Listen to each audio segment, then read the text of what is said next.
Assalamu alaikum fam, hope you're doing well. Salam.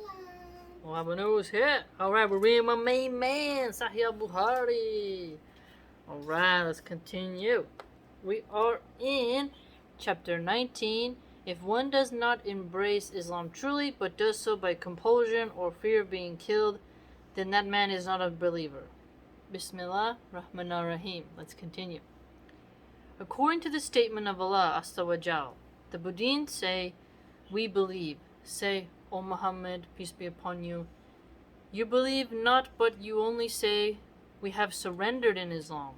V 49:14. Okay, so surrender instead of actually believing. And if they had embraced Islam truly, sincerely, their Islam would have been as referred to in the statement of Allah Azza wa Jal.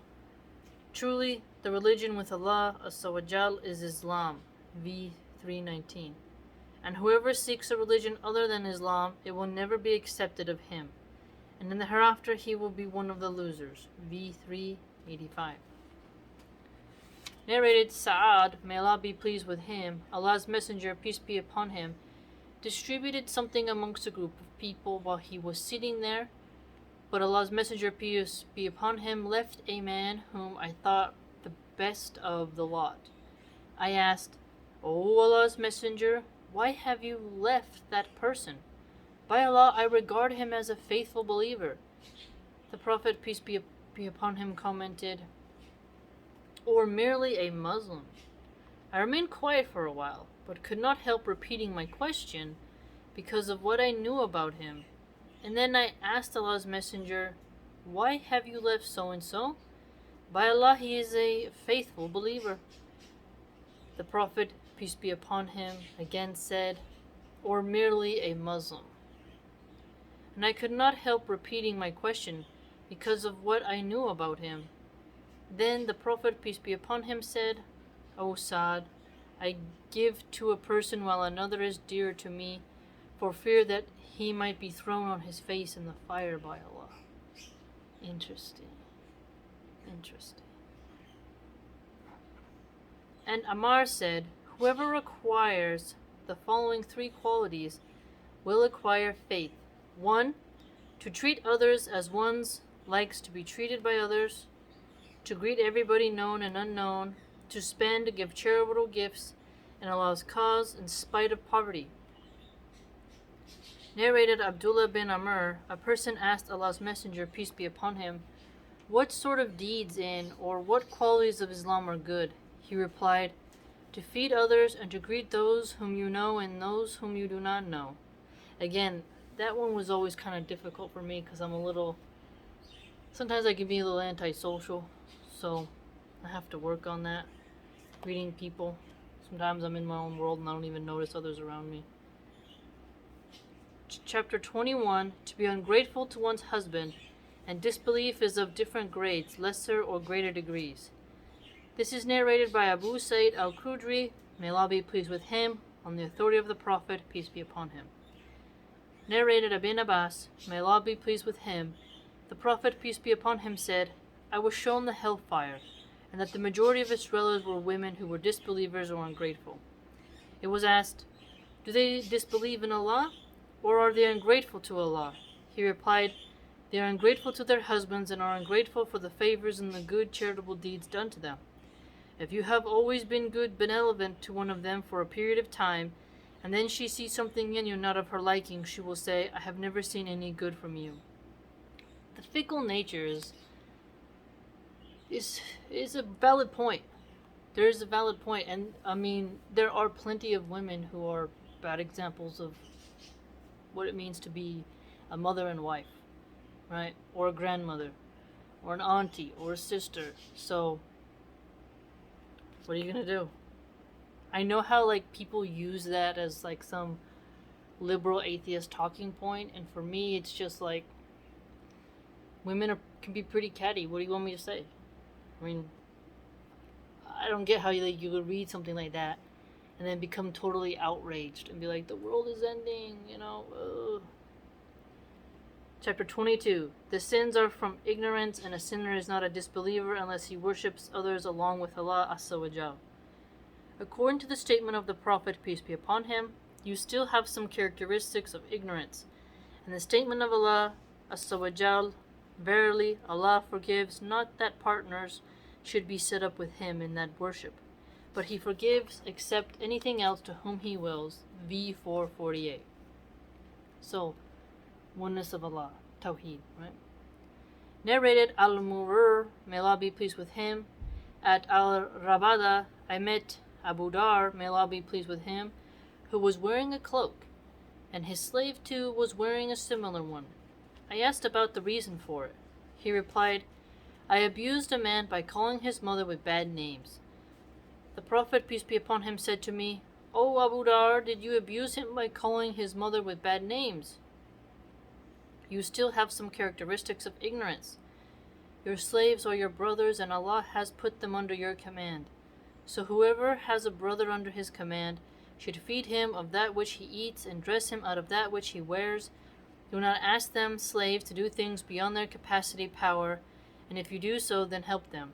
This one I remember this one in a lecture. So I think the slavery point is something that is very interesting, because if you think about it, slavery in a way kind of really showed someone's character and then the stamina of the person who had to endure such trial times. It is interesting how we Italians will talk about the valor of gladiators who were different than slaves who just worked in agriculture. They were slaves who, their way out was usually being eaten by an animal, being, killed to the sound of a roaring crowd, right? They had to train, they had to stay fit, and earn money for the aristocrat who owned them in Rome, the senators, right? And other aristocrats and such. So they fed the gladiators a different diet, obviously, than what was normal. Slavery existed all throughout the world. Here, if you notice, that he's saying, if they're under your command, you need to, give some good food to them, dress them in appropriate means. Not such denigration, right? Now, this also I've seen applied to people who have workers, right? A worker is not your slave, they're your wage slave. I know that's a very potent statement there. Communists and capitalists will get really angry with each other with how you characterize a worker. But your worker is working for a slave. So here, we may not have literal slaves today, in the sense of they're not getting any wages, but they're so minimal, right? You still can treat them well. So if you're working for someone in the garment industry in India, and you're being really pressurized and really forced to work in harsh conditions, like people who work in Amazon's fulfillment services, people who are, let's say, telemarketers, and their bosses are screaming at them to get sales, pay them a wage, treat them well to where they're not being abused by you. Here, I think about the restaurant industry specifically, because it's like, let them eat what you eat. There's a lot of restaurant owners who will have a very horrible, unhealthy options for their workers, while the manager and chef and other shift leaders can eat as many times as they want all day, any item that they want, right?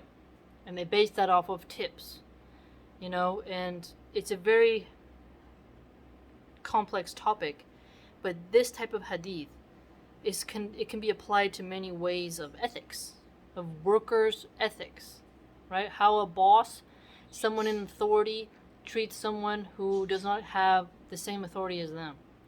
And so that is a very revolutionary thing. So pearl clutching about slavery to me is a very weird dead horse. It's a very strange pearl clutching, because people will talk about slavery, but then they'll say there's no problem with abortion.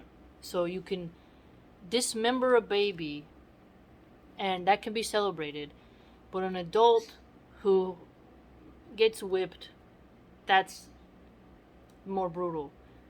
I don't know. I think ending someone's life and then enslaving them, you can argue semantics of ethics. It's a little strange. It is very strange. And even more strange when a vegan will say abortion is okay and slavery, you can't like someone because they own slaves or there was laws on slavery. I feel in a way like slavery really empowered genetics to become strong. It was almost like you got to see some heroes like Joseph. He was a slave, right? He survived something difficult. You hear stories in history about people who went into slavery, they came out, and their soul is like iron because of how much they suffered. It doesn't make it right, but it's much different than somebody who's in a corporate office whining on Twitter, right? You gotta wonder about how people who live in war zones, people who are suffering in refugee camps, their suffering made them stronger, and slavery is a form of suffering that makes people stronger. So it's almost like this very dynamic topic that people just really like to overlook and really pretend like slavery wasn't a normal thing. It's just very odd. And it's even more odd when people will get outraged about slavery 1,000 years ago, but they are still consuming and buying products that are made by wage slaves. Jewelry harvested by people who are in poor regions, using products that are made by garment industry slaves, electronic slaves in Indonesia, China, and other parts of the world. It's really odd, right? Not buying organic, not buying humane certified meat, eating fast food, which is all factory farmed. I mean, if you want to get into ethical choices here, you can find a lot of contradictions of what people find things to be outraged about. That's why whenever someone says, like, look, Islam has elements of slavery that they talk about, I'll say, well, are you a conscious consumer? Do you make sure to read labels and spend your money on items that are sustainably resourced? And if they're like, oh, not really, and it's like, okay, well, then please, spare me, because we're talking about a different society. In anthropology, it seems like people forget just like about what life was like before Facebook, it's really odd. So here when we mention stuff like this hadith narrated by Al-Murir, may Allah be pleased with him, I don't get that outraged. I don't know, I just think it's weird how liberal atheists always try to have like a gotcha. Like, oh, there's this one hadith that I can point to about slavery and the world has ended. Meanwhile, those people probably don't tip their barista well. They probably don't donate 20% of their salary per year to charity. They don't volunteer time at a food bank. It just seems like a very strange way of trying to feel superior while not actually being an ethical role model. You know what I'm trying to say? Chapter, next one. And if two parties or groups from among the believers fall to fighting, then make peace between them both. V49:9. Allah has called them believers. Narrated Al-Anhaf bin Qais, may Allah be pleased with him. While I was going to help this man, Ali bin Abi Talib, may Allah be pleased with him, Abu Bakr, may Allah be pleased with him, met me and asked, "Where are you going?" I replied, "I am going to help that person." He said, "Go back, for I have heard Allah's Messenger, peace be upon him, saying, when two Muslims fight, meet each other with their swords, both the murderer as well as the murderer will go to the hellfire." I said, "O Allah's Messenger, is it all right for the murderer, but what about the murdered one?" Allah's Messenger, peace be upon him, replied, "He surely had the intention to kill his companion." Yes, this one was interesting too, because at first you think you want to side with the one who was murdered, but then you're like, well, what was the intention of both of them in the beginning? Was they both wanted to hurt each other. So reconciliation is much better, and I have recently done that with another brother on YouTube. So reconciliate as much as possible. We're part of the same team, so forgiveness is important for those who qualify for it.